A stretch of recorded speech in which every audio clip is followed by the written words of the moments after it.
had my first baby in 2021.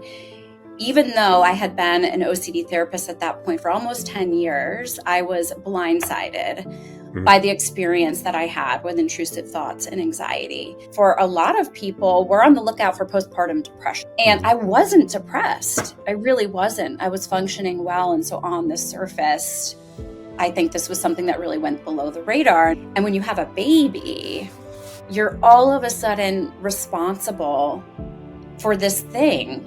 Your whole life, you've only been responsible for yourself. And then boom, overnight, you're now responsible for this thing that can't do anything for itself. And you are the person that's in charge of keeping them alive. And so I think OCD can latch on to every single possibility. And with a baby who can't speak for itself and communicate, and they're so fragile, it's ripe territory for OCD to latch on.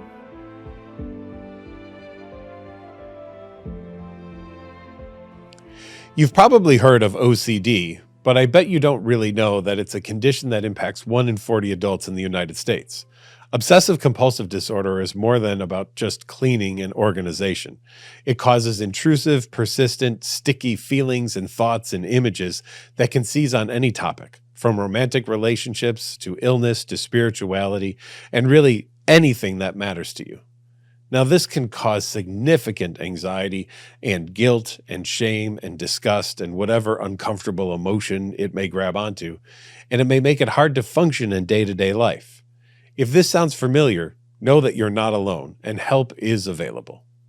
I'm a licensed clinical psychologist with 25 years of OCD treatment experience, so I know how scary these symptoms can be, but I also know that they can be managed with the right type of treatment. This is why I lead a team of top-tier clinical experts at NOCD. NOCD is an online platform offering specialized, accessible, and convenient OCD treatment. My team and I have helped people take back their lives from OCD through specialized therapy that's covered by insurance. To learn more about OCD and effective treatment, head to NOCD.com. That's NOCD.com. You deserve to live the life that you want to live, and not the life that OCD wants you to live. And also, don't forget to subscribe to our YouTube channel so that you can stay up to date on our latest podcasts and webinars. Now, on to today's episode. Hi, everyone, and welcome to another episode of the Get to Know OCD podcast. I'm Dr. Patrick McGrath, the Chief Clinical Officer here at NOCD. If you like this, please subscribe to our NOCD YouTube channel. Today, I'm honored to have Julia Hale with us. Hi, Julia. How are you? I'm good. How are you? Thank you for having me. Absolutely. Thank you for being here. And, there's some interesting things that I wanted to discuss with you today that really go around two areas. One is around parenting, and one is around working with really high achieving people as well. So just to set the stage for people so they know what's coming, we've got some interesting topics to go over today that we haven't talked all that much about yet on the podcast. So to start off with, tell everybody a little bit about yourself and the work that you do. So my name is Julia. I'm a licensed independent clinical social worker, and I run a group practice that's here in Cambridge, Massachusetts, in the heart of Harvard Square. So for people that don't know, that's right over the Charles River from Boston. And we specialize in OCD, anxiety, and related issues. I myself have a special interest in the intersection of OCD and perinatal issues, as well as the intersection of OCD and eating disorders. And of course, just by nature of being in Harvard Square, I've developed a sub-niche in working with high performers. And that was sort of by just chance, location, where we are, the kind of people that we see. Does Harvard have a few high-performing people? I wasn't sure if that. A few, as well as MIT, BU. I mean, they're all a lot. A lot, yes, no doubt. Well, happy to chat about those things. Your practice is called Soultality. I like that name. That's cool. Soultality. So it's a portmanteau, which is sort of the fusion of two different words. Okay. So soul and vitality. I think our goal as a practice is at the deepest level to help people get back to a place of growth and flourishing, right? Where they're really living their values. And so that's kind of how I came up with the word soultality. And it just has stuck since, even though it's not technically a real word. I think it's a real word. And I mentioned we specialize in OCD, anxiety related disorders. We also have clinicians that have subspecialties in BFRBs, ADHD, trauma, and all of the intersections that come along with that. I think after you do this long enough, you get to invent words. That's just a perk of the job. Yeah. Well, somebody once pointed out that it wasn't a real word.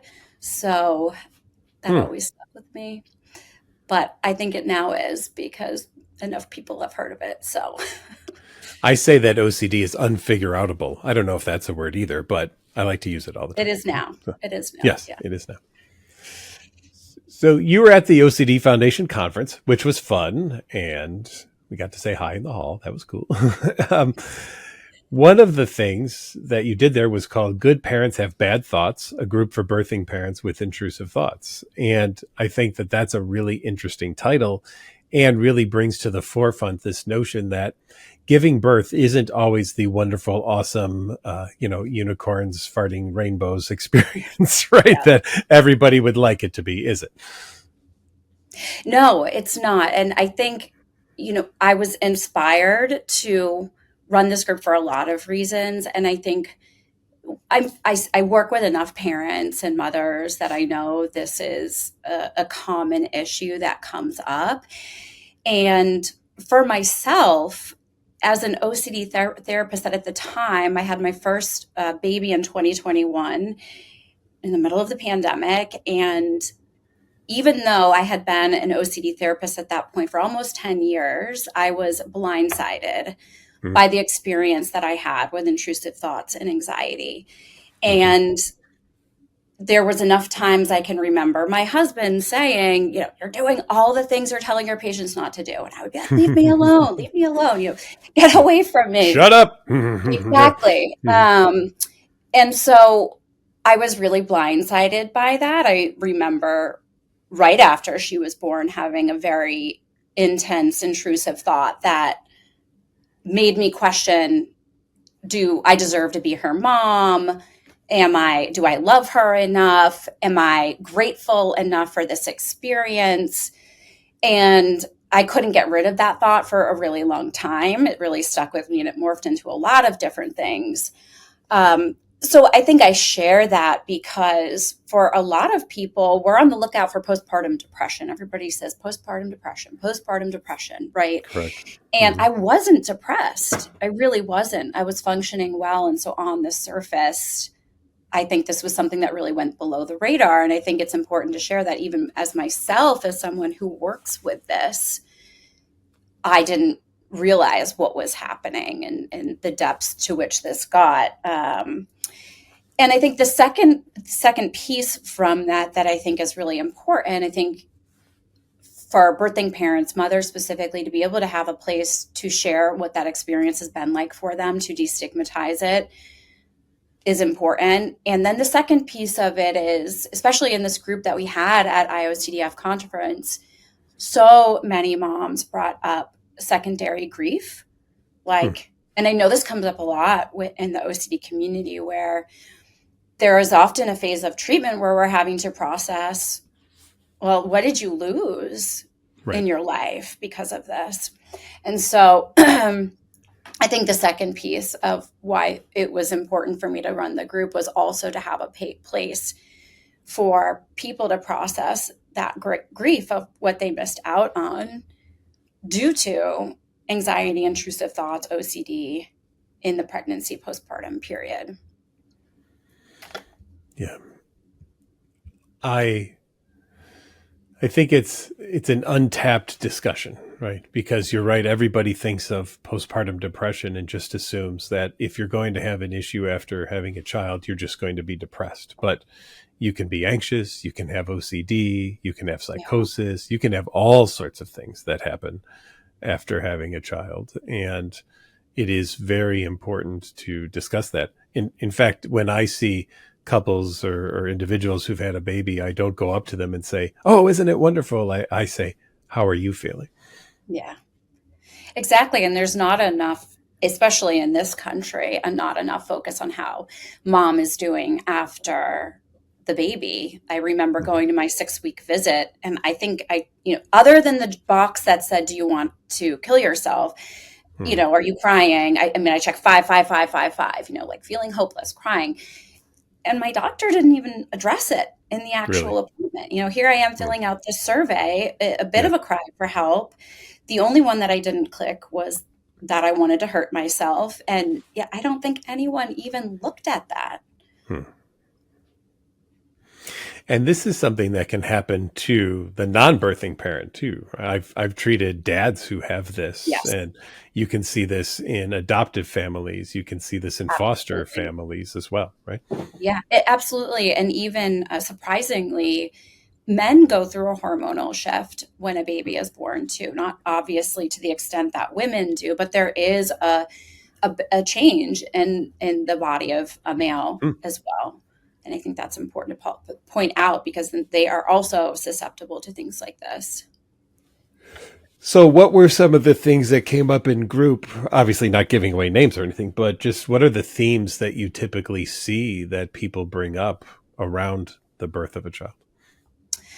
I heard a lot of people talk about the struggle of indecision about going back to work, leaving their baby with another caregiver, even a partner, a parent, another, a grandparent, and that a lot of, and then of course, so that impacted sleep issues, not being able to let anybody else care for the baby.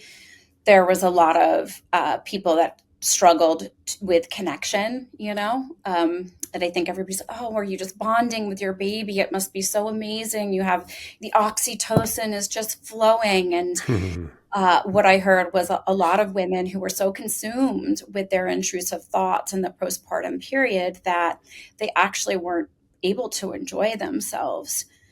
So that certainly comes up as well.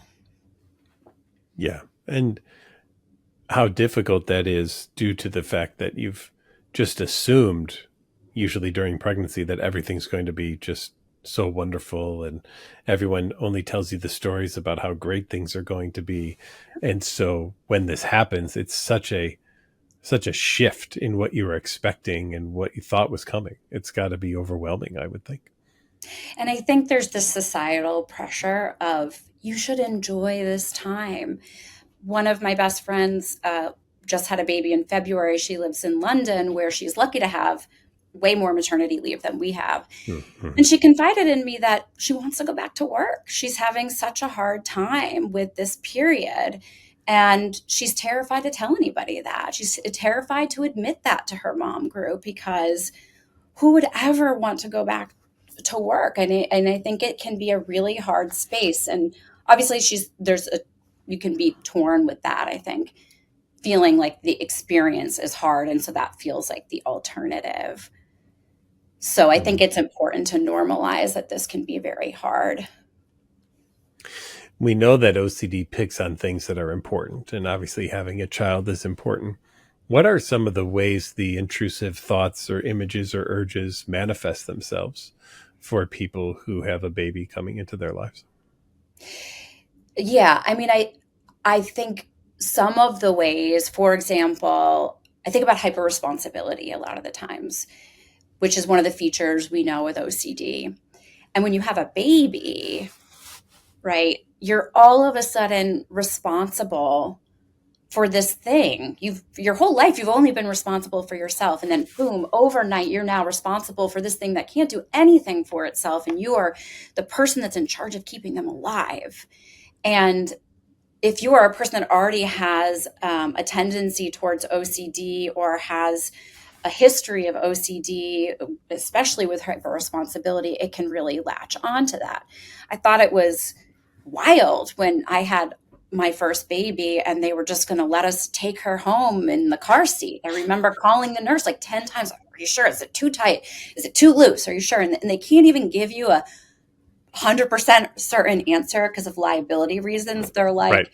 like, they can't even touch it. And I'm like, can you just touch it? You sure? Mhm. And I mean, and then here you go and see you later. Keep it alive, feed Yeah. it, make Good sure luck. it's, yeah, right. And so Mhm. if you have a tendency towards that, hyper responsibility, I think there's a huge area that OCD can latch onto that. So that's a big one. I also think just loss of control too. I think if you have OCD is so much about control. And when you have a baby, there's so much of that experience that you can't control. There's so much of like birth that you can't control. And that can feel really hard for people. And I know that specifically, it's not uncommon for people to have intrusive thoughts around sleep safety, harm, fire safety, feeding, uh, love, right? Do I love my baby enough? How do I know? Um, so those are all the ways that I definitely can see it come up, or some of the ways. Yeah. And it's never enough, is it? No, of course, because Yeah. somewhere on the internet it will tell you that there's one more thing that you could do to ensure safety. When I like what you said, this child comes into the world, they are 100% reliant on you, which means you are 100% responsible. And when you have a condition that tells you how irresponsible you are all the time, unless you do compulsions, Hmm. it's so easy to see how a child can get sucked into OCD then in this situation. I worked with someone once, and I can speak about her. We did an article about her, but she didn't touch her child for the first 6 months of her child's life. The first time she picked her baby up was in my office at month 7. Yeah. I mean, heartbreaking. Totally. Absolutely. But what a joy when that therapy finally worked and she was Absolutely. willing to take the risk, right? And actually pick up her baby and hold her child out of fear of what if she would to molest her child or do something inappropriate or something like that. I mean, Yeah. I mean, and even just, I know people refusing to change baby's diaper, yes. not being able to give the baby a bath, specifically alone. I had a lot of trouble with bathing my baby alone in those early days. Specifically, if my husband wasn't home, I couldn't do it at the same time. Um, you know, traveling, there's no shortage of disasters that can happen in life, right? And so I think OCD can latch on to every single possibility. And with a baby who can't speak for itself and communicate, and they're so fragile, it's ripe territory for OCD to latch on. Yeah. OCD is kind of a jerk, honestly. Yeah. Very much so, very much so. And it's sneaky. It's so sneaky. So many women that I've worked with, and not necessarily in a compulsive way, but in the kind of, I'm going to advocate for myself. I'm going to set myself up for postpartum. I'm going to get the night nanny. I'm going to take appropriate time off work. I'm going to get meals planned.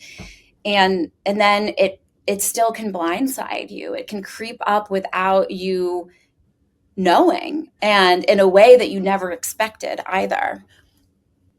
What was the turning point for you? When did you start, or when have you seen other parents start to feel a difference? Some people, of course, will hope it just changes by itself, but I think intervention is probably a much more better line of defense against some of this than just hoping for something different to happen. Yeah, I mean, I think intervention for sure. For myself, it took a long time. It wasn't until I was sleeping again Hmm. and sort of had the wherewithal to step outside of myself and take an observation. I mean, the tipping point for me was when I got out of bed one night and I went out into the garden to the window where my daughter's room is, and I cut a hole in the screen because I figured if there was ever a fire and I couldn't get to her room, I could. So I was defacing my own property, right? That was like Yeah. Yeah. my tipping point, and enough wherewithal to take a step outside myself and say, okay, this is not normal, and to connect back to therapy. I think a lot of people, and understandably so, I did the same thing, say I'm going to take a break when the baby comes from therapy because everything is a lot, I Yeah. mean, Right. and I have a lot of clients that will say, I'm due next week. And so this will be our last session. And, I'll reach out when I'm a few weeks in or a couple months in and things feel more settled. And sometimes that is fine and things are fine. But a lot of the times things are not fine in that period of time. And I'll tell you, in that period of time when things are not fine, the distance between where I'm sitting right now and the door right there is 10 miles. Yeah. And so I think I really do recommend make that first appointment a week or two after you have the baby. And if things are good and you want to take a break after that, but make sure you have that touch point of somebody that is outside looking in. Yeah. There's nothing wrong with getting another opinion in a situation, right? And having support through a difficult situation as well. Mm-hmm. Yeah, exactly. When you have a group like that, right, at the conference, I'm assuming everybody's got to at first feel a little like, oh, do I even want to go in the room? And what if people see me? But what's it like by the end when people start opening up and sharing? I mean, I'm sure you've got to just see relief just hit the face of people when someone starts talking and they all look at the person and go, oh shit, I had that thought too. Wow, what do you know? I mean, it's got to be incredible, right? I mean, yeah, I mean, I have to say, everybody asks, how was the conference? How were your talks? That was the favorite, that was the highlight of the Yeah. whole weekend for me. It was interesting. Myself and Maria Rossiter was my co-facilitator who works with me at Soltality. We were in the room and like nobody was coming, and we thought, the room was tucked away in the furthest area of those conference rooms. Oh, over on like the third floor in the back there, yeah, or the fourth floor. Yeah, I I had know to where that walk was. through Yeah, yeah, very long walk. But then people started kind of trickling in, and we had, I think, maybe 17 people total in the group. that's Two great. people came with their partners, which I thought was wonderful. A couple of people in the group were also providers, in addition to having lived experience. And everyone, we went around and everybody got a little bit of an opportunity to share, and then people kind of ping ponged off each other. And I think everyone felt really heard, and there was a lot of tears and validation. And I think specifically the part I mentioned earlier about grief, I think there was pain, but also immense relief among everyone in the group that was like, yes, like that is what I feel. I feel so sad. I missed out on that bonding period, or I was so consumed with X, Y, or Z. And do I have permission to grieve? Is there space here for me in that experience? And I think everyone felt an incredible amount of relief to say, yes, there is. And we can all share that. It's okay to grieve that, isn't it? It's okay to grieve what OCD took away from you at the birth of your child. Exactly. But most people will say, oh, but your baby's healthy. You should feel grateful. You had a beautiful long maternity leave. You got to take long walks by the river, or whatever, that people often will focus on, but your baby's healthy. So you should be grateful, or you seemed fine. Yeah, you had a little anxiety, but everybody does. Right. It's like, So you just had a vacation in a tropical paradise for a week. Yes, but I had diarrhea the entire time, right? Yeah, I mean, it's like, yeah. My parents live on Cape Cod, and so for about 2 months of my maternity leave, I just went down there because I thought it'll be cooler down there. I can get outside more with the baby. But in hindsight, it was a pretty awful decision for me because I was pretty alone and isolated. But I'm in a beautiful setting, so none of that should matter. That's right. Yeah. Come on, you're in Cape Cod. Fried scallops. Let's go. Exactly. Yeah, I mean. And chowder. Yeah. Well, it's great to normalize this and to show folks that this is a experience that people have, and it is not one that is needing to be secret, and we shouldn't punish it or make fun of it or anything. That it really is an overwhelming experience for people who deal with having a child, and I just think, thank you for sharing, because there aren't enough people who do speak about it. And that keeps other people who may live in places that are even maybe more rural, where they don't have specialists. There's not someone doing a conference, or someone who can't afford to go Yeah, to the conference or something, who would never know that, oh, there's other people out there in the world like this as well. exactly. Exactly. And even just hormonally, all the research we know is that just pregnancy itself can make intrusive thoughts louder, stickier, more frequent. Mm-hmm. All right.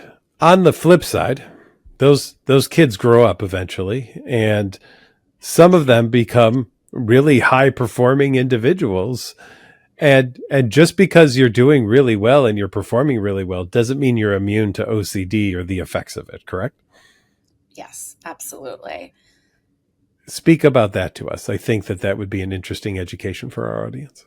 I think that there's some overlap. I mean, we know that there's a lot of overlap between OCD and things like perfectionism. And so I think that you have a lot of people that end up at places like Harvard, MIT, BU, BC, who have these overlapping tendencies. And there's ways in which they're what they've been doing their whole life. Like, a lot of my clients will say, well, my double checking and rechecking and reassurance seeking and seeking validation, all these things are why I'm here at Harvard. Like, that's how I got here, right? I got here by double checking my Right. paper 15 times at night. I got here by checking with my teachers about every single assignment 15 times, right? And so there's this way in which some of those behaviors end up getting reinforced and do Yeah. fuel success, right? And I think it can be really hard for people to pick apart, okay, what is me? What is perfectionism and my desire to excel, succeed at the highest levels? And then what is potentially OCD?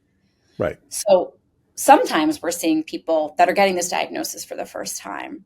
Yeah. Other times we're seeing people who got this diagnosis when they were very young. They somehow found a way to fuel a lot of these things into ways that worked for them. And then they get to college and it's not working anymore. And that's how they end up in our office. I'm glad you brought that up too, because sometimes I meet people and they want to try to convince me that the reason they're successful is because they have OCD, which would 100%. mean that my job would be to give OCD to people so that they could become successful. Right. Yeah. Exactly. Uh, I think you're successful despite OCD, not because of OCD. And I don't know that people who check their papers 15 times really enjoy that experience whatsoever. And obviously, you and I know from research that the more you check, the less confidence you actually have. So if rechecking things made papers better, why do I have less confidence in the work that I did as I check it more often? Right. Yeah, Mhm. exactly. And I hear that all of the time, whether we're talking about OCD compulsions or self-compassion. It's, well, I've gotten here. I've gotten here by being hard on myself and critical of myself, and I've gotten here because I've been hypervigilant, right? So it's really hard for people to think about doing things any differently, despite the fact that they're on academic probation because they can't hand in their assignments because they're spending way too much time on every single assignment, 100%. Yeah. Right. or because they're not getting to class on time because they're tied up with washing or rechecking things or whatever it is at home. Yeah. Yeah, I've never walked up to someone and said, "Hey, it looks like you're having a tough day. How about a compulsion?" That's just not the way to help somebody through the experience of it, Yeah.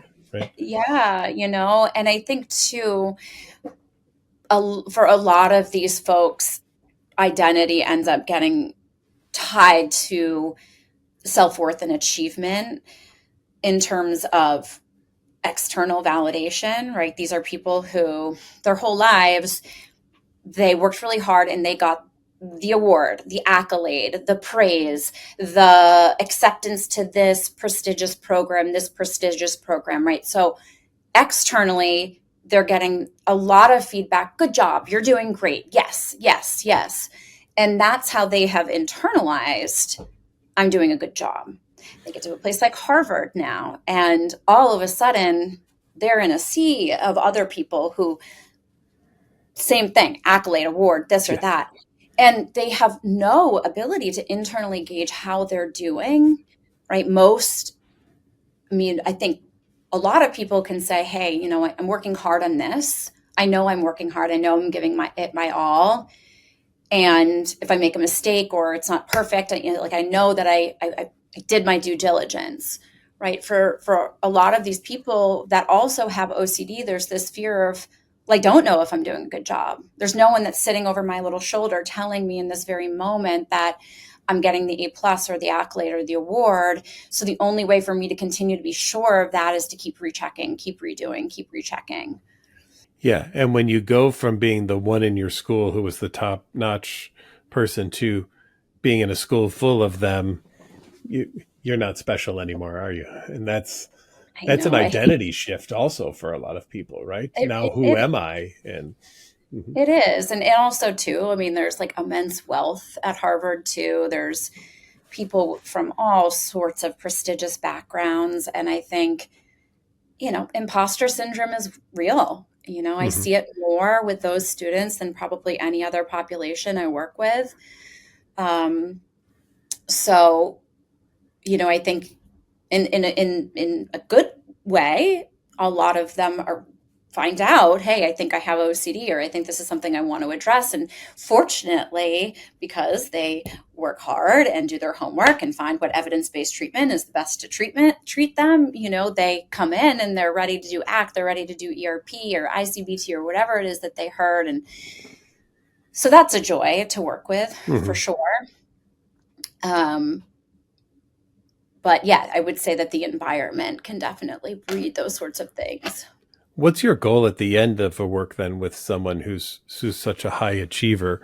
What do you hope they're going to get out of the therapy experience and how they're going to move forward after treatment? I think so. A lot of it is that self compassion work and working on internal validation, right? Not in a self reassuring way, but the willingness to give up seeking certainty and needing 100% sure as a goal. I think another big goal for people like that is developing that psychological flexibility and the flexibility to kind of, you know, mm, I have this project that I want to do and I have friends that I want to make too, right? The willingness to open up their lives. Most of the people that we see are spending so much time on compulsions that they're not doing any of the fun stuff Right. that is involved in college, right? They're terrified too, right? So much of it is, what do you want to be doing? What's important to you? And a lot of people have struggled to identify values because their value is A+ success, um, external validation, and now but they made it. They're at Harvard. They're there. Their grades. So a lot of the times it's about building a more flexible life, helping people identify their values, opening things back up, creating new relationships, the willingness to give up perfection at times. And I never say the goal here is for you to fail a test or, you know, do poorly on something that is important for your future, but it is to see what happens. Like, let's just see what happens if we don't check it 5 times. Maybe let's check it twice. Yeah. Are you willing to take a risk, right? Hmm. Yeah. And, from an inhibitory learning standpoint, these are people who are really good learners. And so a lot of that stuff really does stick. They really do have a lot of those amazing aha moments that we love Right. to see with ERP. Yeah. And for those of you not familiar with inhibitory learning, it's really learning a new way to behave and practicing that, and doing that makes the recall of that behavior and that way of doing it easier. And the old way kind of fades into the background, hopefully, so that it's less accessible for you to use as an option of how to respond to something. Yeah. And also just when we are surprised by something, Oh, well, there. anything in life, like, oh my God, did you know that he started walking when he was one? Like that, we remember things that we're surprised by. So if the client says, no, I will fail this if I do not triple, quadruple check. Let's try. Let's take Let's a try. behavioral experiment. And then they go, whoa, Mhm. and I got an A. I mean, almost always still coming back with a Yeah. very good grade. I think a fundamental question for a lot of people, especially for high achievers in these situations, is it worth the risk? And I think that you have to look at that risk in both ways. Is it worth the risk to maintain OCD for the rest of your life and have it ruling things? Or is it worth the risk to do something opposite of it and just see what happens? Exactly. And I think there's that goal of getting to college or the grad school or whatever it is can feel like, well, that's always what I've been working towards and nothing else has mattered. But then they have to have a kind of aha moment when they get to college of, well, is this it? Is this how I want to be forever? They see people around them making friends, having relationships. I've had clients that, are in grad school and they're afraid to date because of their OCD, right? Getting canceled in some way. And the core, so many people I think have these, especially of this perfectionistic, high achieving demographic. There's a lot of, if I get canceled, everything I work for will be for nothing, right? Because so much of that core fear comes back to everything I've worked for could be taken away. And so, yeah, there does feel like there's a lot of risk. Your job is to help motivate people to take the risk.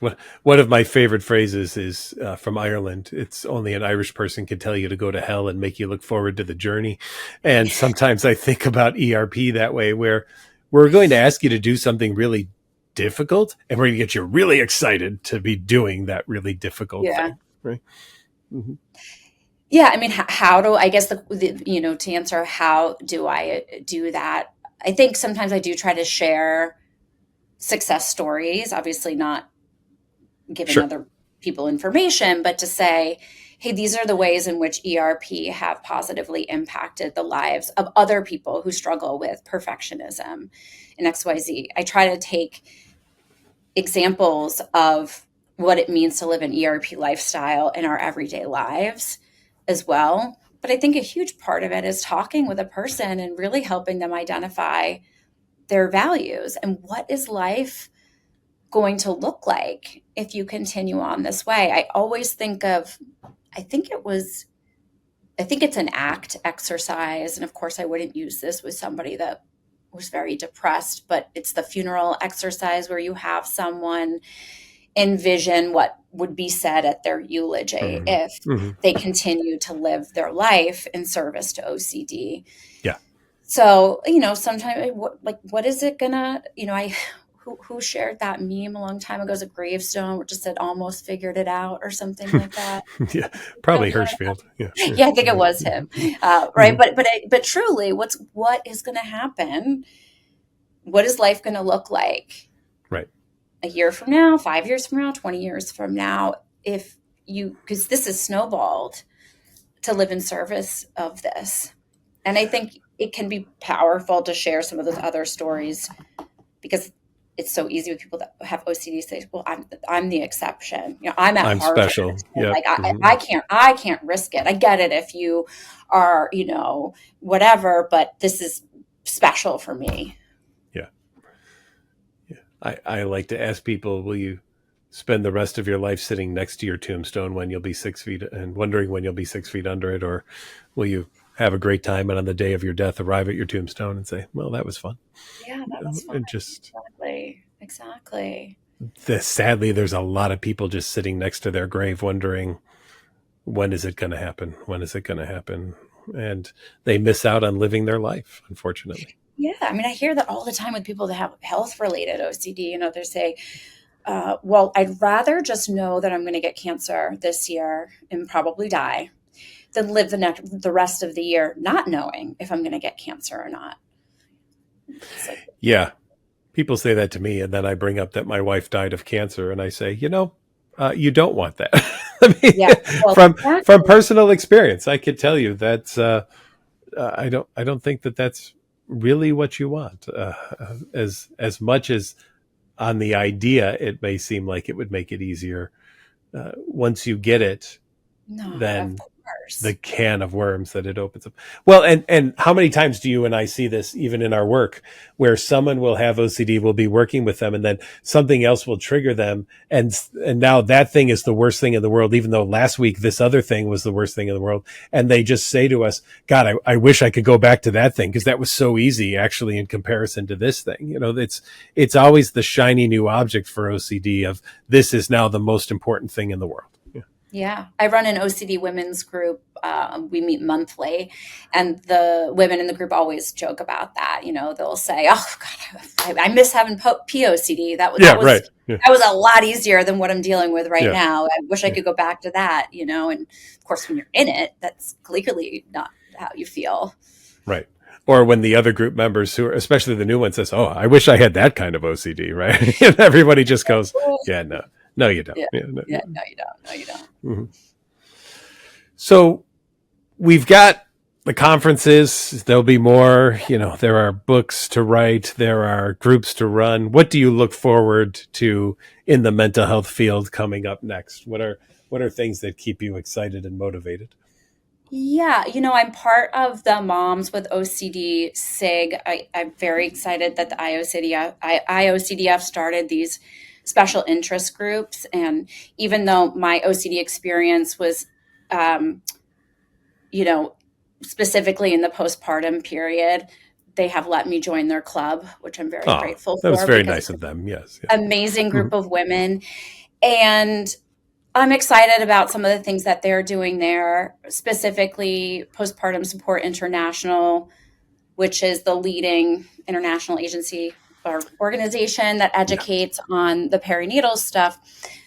I think there's some areas that we could do a better job in educating what OCD is, what OCD is not, the difference between OCD and postpartum psychosis.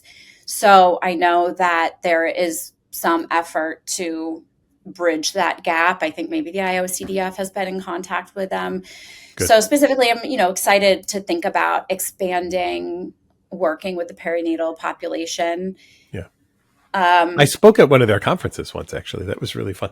Hmm. well, they should keep inviting you back Yeah. because Yeah. there were some tropes about OCD that I think none of us would find Oh, too funny, but everybody there, you know, yeah. It making was a joke. pre-COVID, so it's time, I think, to maybe Yeah, so get that I'm relationship going excited again. to Yeah. think about Mhm. ways that we can bridge that gap between the Okay. perinatal space and the OCD space. Um, I'm excited about the research that's coming out about psychedelics as well in the treatment of OCD. Um, that's something that I really enjoy learning about, specifically having alternatives to things like SSRIs. So, That's yeah. awesome. Well, I appreciate the work that you've done and really speaking openly about your own personal experience and the work with this population that sadly goes under recognized and under treatment because and maybe just one more thing to talk about. We talk about OCD very often, and the DSM I think gets it wrong because it says OCD is about if you can't do your compulsion, you'll be anxious or uncomfortable. But there's also shame and guilt and disgust, and I'm just wondering, I'm sure you see a ton of that beyond just anxiety, but maybe the shame or the guilt or the disgust that people have over the thoughts about their children or being a parent once a Oh, of child comes into course. their life, right? I mean, Mhm. that's how it started with me. It wasn't Yeah, anxiety with me. It was right. like shame. It was just like, oh my God, maybe I shouldn't have had a baby, right? Yeah, Like, So discussed as well. I have a lot of moms. I have a lot of clients who want to become moms, and they think, well, how, if I can't even deal with my own poop, pee, vomit, any of that, how could I possibly deal with a baby? I have a lot of moms that have emetophobia. I'm almost thinking I might start a support group next winter when it all starts peaking again. Right. And so much of that is discussed too. Yeah. But I think you got to take that mastery approach, right? Like, what do you need to do to be able to change your baby's diaper, even if it means wearing gloves? Yeah. Do you need to keep a puke bucket under your bed just so you feel like if you do have to puke, that you have somewhere to puke, Hence the emetophobia. Yeah. Yes, Yeah. right? Mm-hmm. So, Yeah. and it's not necessarily anxiety, but it's disgust. It's gross. I'm not going to be able to get rid of this feeling. Right. Well, Julia, thank you for your time today. I really Yeah, do you're appreciate it. welcome. And best of luck. How can people reach out to you if they want to get in touch with your practice? www.soultality.com, SOULTALITY. We have an in-person office, like I said, in Harvard Square, and we have plenty of virtual appointments. And we're also going to be rolling out intensives this fall. So that might be for anybody that wants a more accelerated path with their ERP treatment. So not really an IOP, but sort of IoT. IoT. Yeah, Awesome. is what we're going to call it. Cool. And thank all of you for watching again the Get to Know OCD podcast. We really appreciate you. And if you like it, subscribe to our NOCD YouTube channel. And if you're looking for help for OCD or related conditions, check us out at NOCD.com. That's NOCD.com. We'll be back again with other episodes soon on the Get to Know OCD podcast. Until then, be good to yourselves because OCD isn't going to be. So go ahead and take some practice. Try to be nice to you. We'll see you soon.